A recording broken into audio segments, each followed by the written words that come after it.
rape, sexual slavery, forced prostitution, pregnancy, abortion, and forced marriage. These are among many forms of sexual violence that are reported to be perpetrated against women, girls, boys, and men, and are directly or indirectly linked to conflicts globally.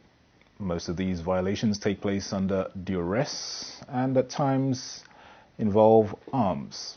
It is worrisome that apart from militias and bandits, those who are responsible for the care and protection of survivors in conflict situations, including security personnel, are reported to have been involved in these dastardly acts.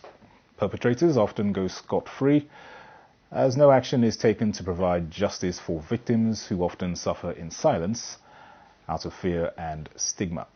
Studies have shown that the vast majority of survivors of conflict-related sexual violence do not come forward. It is also estimated that for each rape reported in connection with a conflict, 10 to 20 cases go undocumented. These scars of sexual violence are lasting and are a major threat to public health, security, and peace building.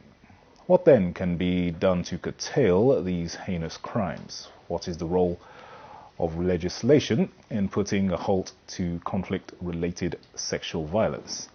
And what are the needed support mechanisms for victims in seeking justice and overcoming the emotional torture they are going through? Well, these issues will be our focus on this edition of Nigeria Today. I am Dennis Adigunloye. Welcome to the program.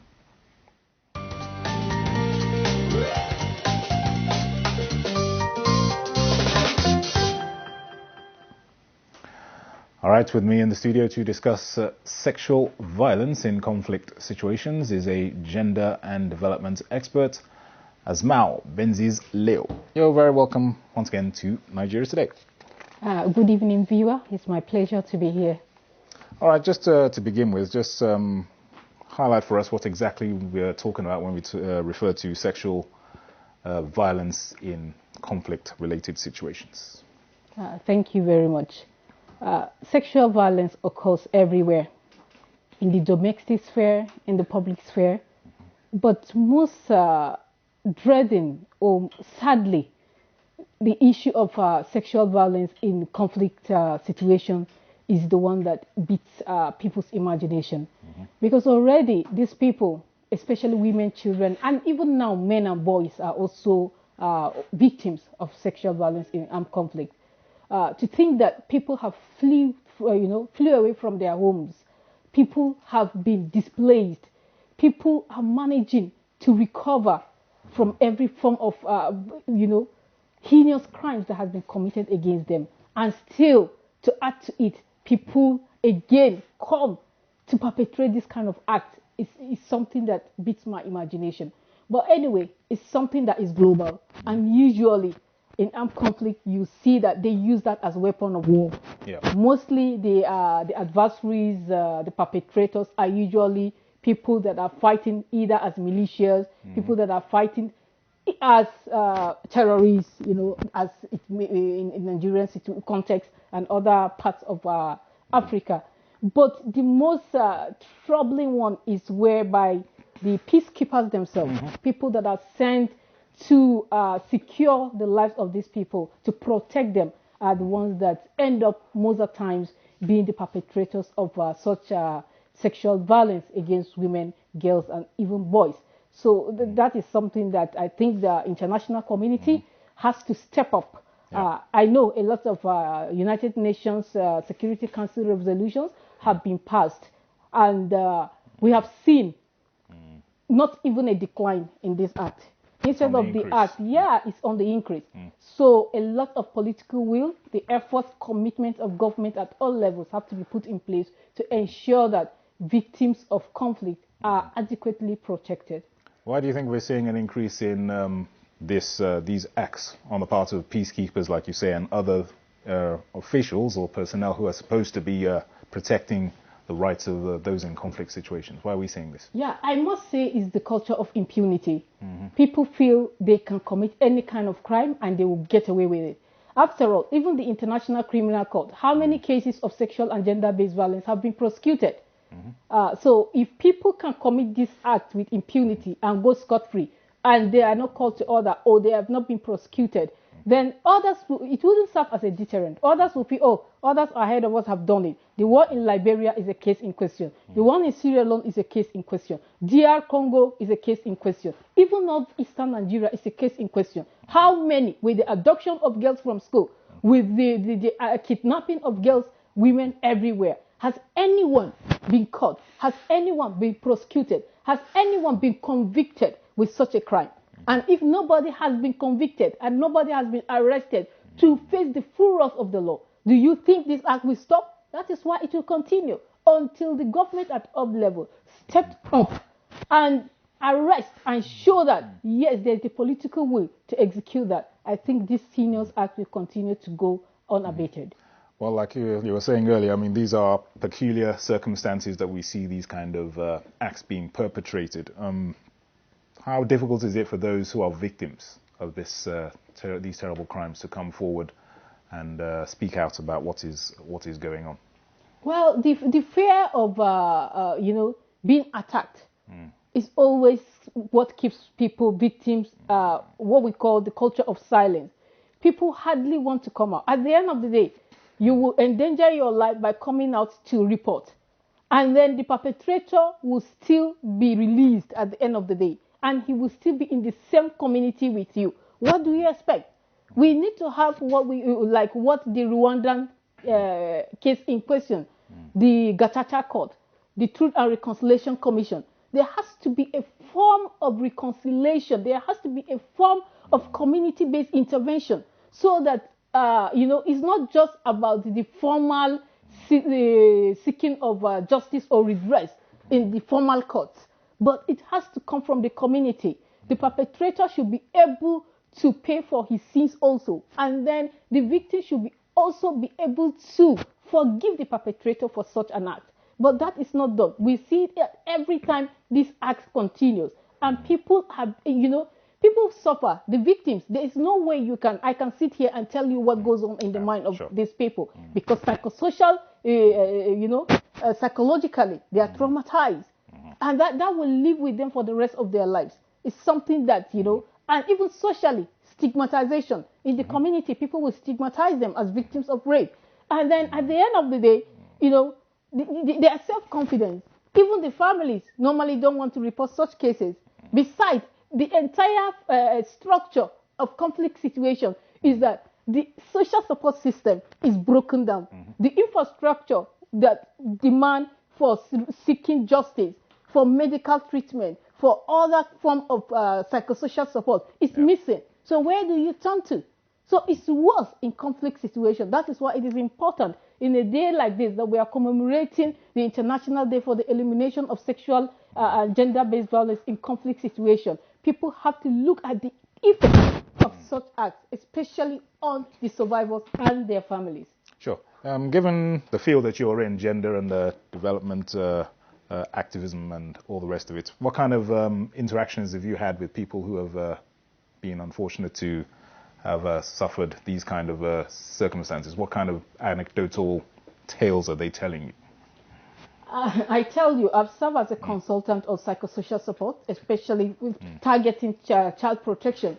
And it's even worse among children because it's an impact that will live with them for the rest of their lives. Like I said, you see women that are withdrawn from communities. You see children that already their future is taken away from them. You will see children and women that have lost hope and have lost confidence in society because they will feel, or they feel that everybody has failed them, that the government has failed them, the community has failed to protect them. The people that are sent as law enforcement agents to even look into such issues have also failed them. So they are left with nothing. Where do they go to? Who takes care of their emotional needs when families are not there? There is, in displaced situation, there is this issue of family, they scatter around. And before there is reunification of such families, most of these issues have taken place, especially for the girl child, the unaccompanied or the separated girls. we call them adolescent girls. So when they talk to you and they explain to you their experiences, sometimes they go to even their foster care parents. They say, okay, come, I will take you in. Are those people that end up even perpetrating such acts? So where do they turn to? So it is important that we look into these issues, not just in a day-to-day, experiences, but most especially in humanitarian crisis or even in disaster scenarios. And given these breakdown of support structures, particularly in conflict situations, what are the wider implications on the society, for example? You are breeding monsters.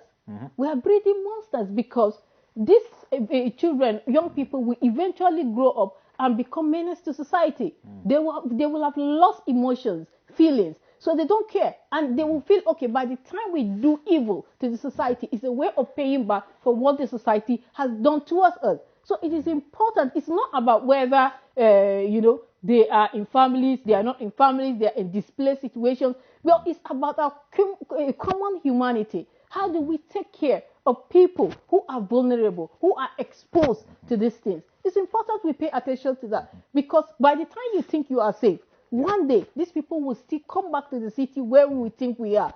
And that's why we have a lot of them. Look at the ladies on the street. You think the issue of kidnapping, terrorism, is only men that are perpetrators? You find a lot of sympathizers as women. And why do they do that? As informants, as their cooks, and in whatever capacity. They submit themselves voluntarily. Why? Because they want to give it back. The way the society has neglected them, they want to pay back by doing evil to society. So for us to see, for the government, for individuals, communities to be able to have peace, it's important we take the needs, the priority, the concerns of people that have been affected, especially survivors of sexual violence in conflict situations. Definitely. All right. Quite interesting submissions there from our guest. Do stay with us. We are on to Nigeria Today. Stay with us. We'll be back in a moment after this break.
All right, you're welcome back. The program is Nigeria Today. If you're just joining us, we are joined in the studio by Asmao Benzies Leo, a gender and development expert, and our topic is sexual violence in conflict situations. A lot of what you said would indicate that a lot of what we're seeing in society today, not just in Nigeria but generally, globally, is related to a lot of this sexual violence in conflict situations, kidnapping, banditry, all the rest of these heinous crimes we're seeing on almost a daily basis in Nigeria. So what are your thoughts on how we can treat and support victims of sexual violence in conflict situations in Nigeria so as to not breed monsters, as you put it earlier?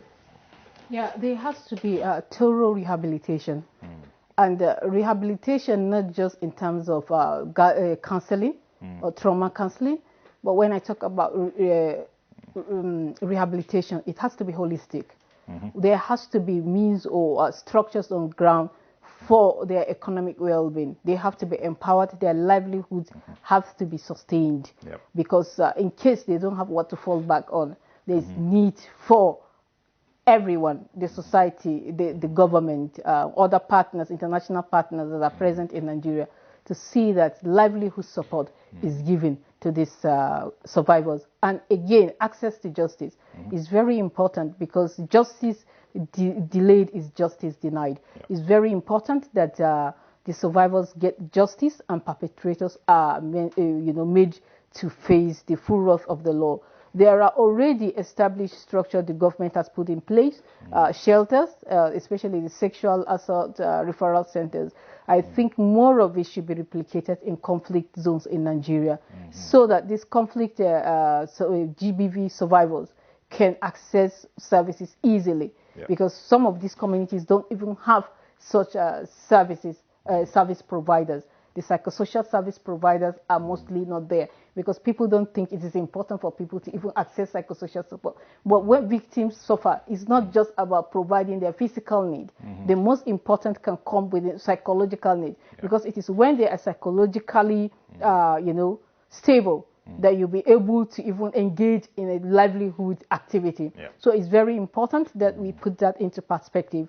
And again, I think one major thing is also family and community support. It's very important that people will understand that the issue of stigmatization should not be acceptable, because these people did not plan or did not, make themselves to be vulnerable and to be victims. But rather society, or as the case may be, they were victims of circumstances. So society should be supportive of them and their families.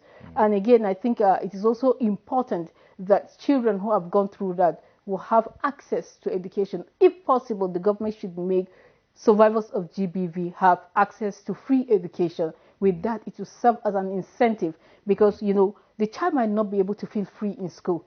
So there's this stigma and fear that maybe there will be, the kind of repetition of the occurrence, of the incident that has happened to the survivor. So it's very important that we give everyone, this is not just a government thing, but it's a societal thing.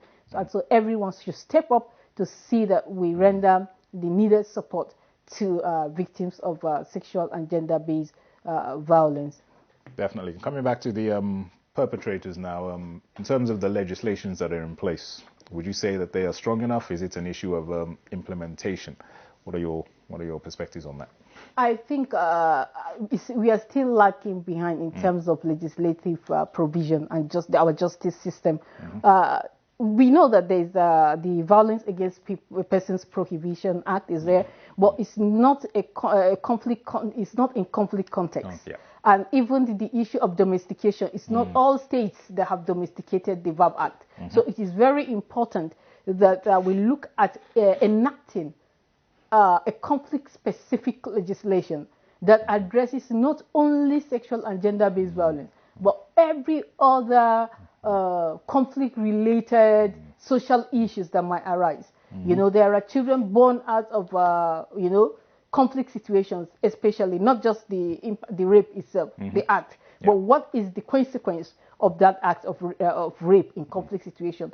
It might degenerate the issue of a woman having sexual and reproductive health issues. And also the child that is born out of that act incident might be termed a child of black blood, and the society or the community will not be able to accept such a child. So there has to be a kind of legislation, and not just the issue of legislative provision, but also the existing ones we have, especially the VAB Acts too, should be strengthened, and then the implementation, persons, institutions responsible for implementing those violence against persons.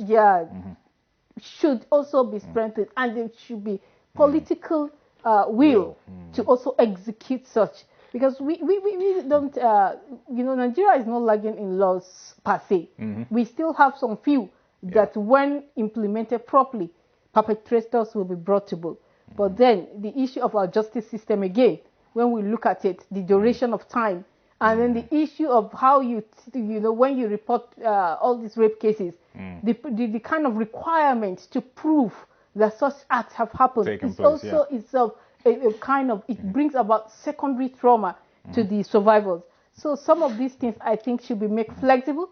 The government should look at it, especially the justice system should soften up for survivors and their families, so that at the end of the day they can access justice and the perpetrators will be brought to book. It seems for me, very difficult to believe that somebody going through something that traumatic would actually make it up.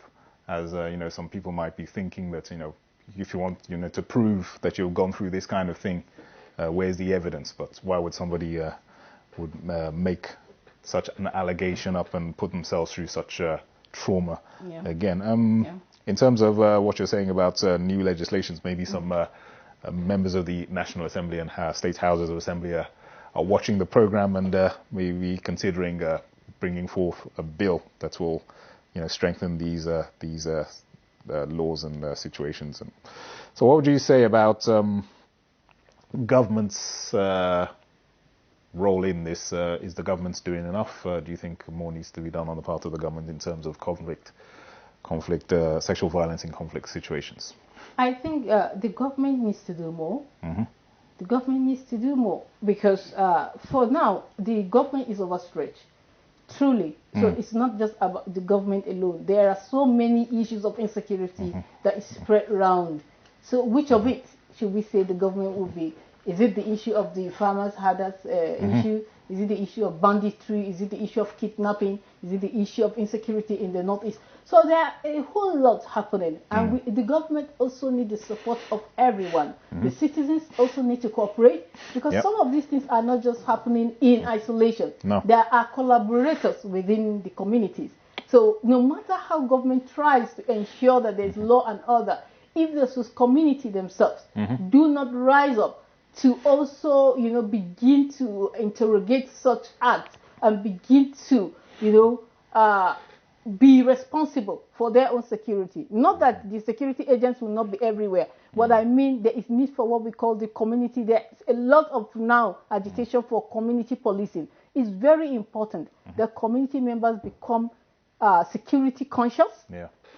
That's way of also contributing in information, intelligence gathering within the community, and all this neighborhood vigilante, and so many things the community can do to ensure safety and security within their domain. So it's not just about the government, but I think the government has the bulk of the blame, and the government has to step up too, in as much as the communities will have the mechanisms to assist. But the responsibility for the protection of citizens' lives and property lies with the government. That is the responsibility to protect. So I think the first call for me, call to action, is to the government, especially our security agencies, should step up and ensure that our communities are safe.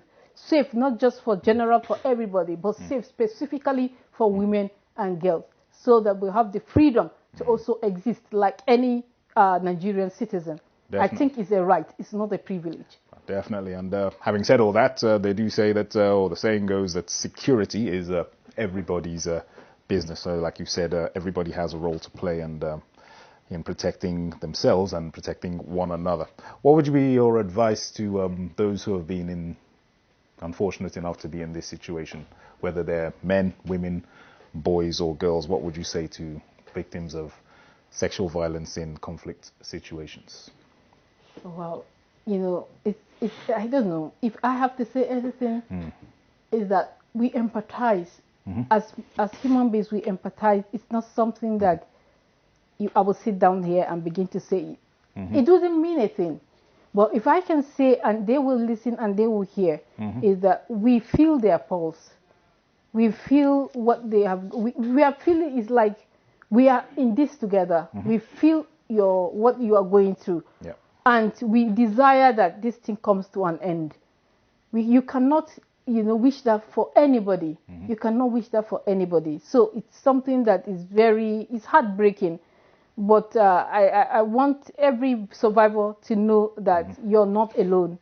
And whatever you have gone through is just a matter of time. You will come through with it. And that there's always light at the end of the tunnel. Absolutely. Asmao, Benzies, Leo, gender and development expert. Many thanks for sharing your expertise with us on this very important topic, sexual violence in conflict situations. Thank you. Thank you so much, and it's my pleasure.